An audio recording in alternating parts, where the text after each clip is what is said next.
So just to defend our claims and going back to what Sean said about how the sex offenders need therapy in order to change, it actually doesn't help the offenders change at all.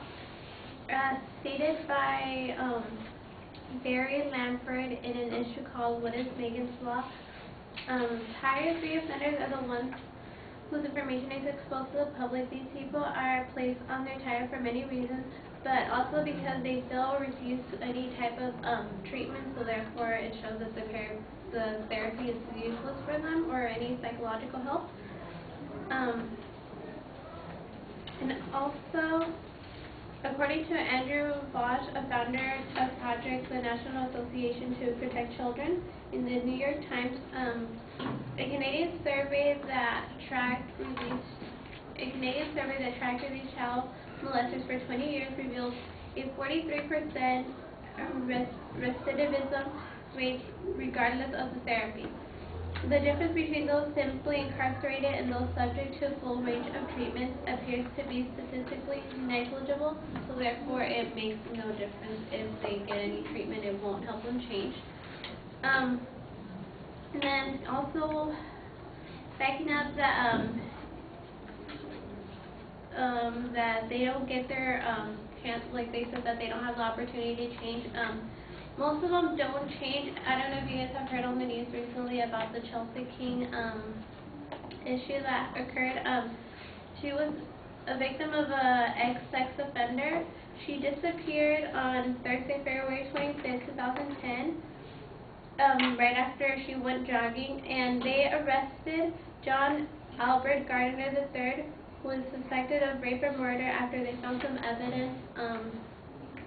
So this just comes to show that if you've done the crime once, you're probably more, you have a higher risk of doing it again. He was convicted of sex offender in 2000, I believe, and now he committed the same crime once again.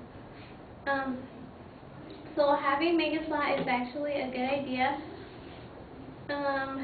According to the National Center for Missing and Exploited Children, the community made a policy in preventing crimes by exercising greater attention and caution with regards to the offenders and living among them.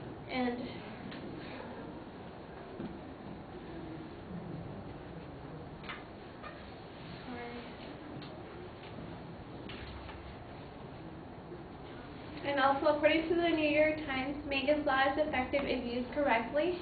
In California, a mother used the tools of Megans Law to discover that a man playing with her 8-year-old daughter and other young children in their condominium swimming pool was a registered sex offender. And another example from this article is that in Virginia, a man selling cookies outside a middle school raised the suspicion of an employee using Megans Law. The employee discovered that the individual had been convicted of assaulting a 7-year-old child and was violating his parole. This just comes to show that if the people are informed or they know who the sex offenders are, they will pay more attention to who their kids are with, and it will actually not stop, but at least decrease the sex offenders. And also,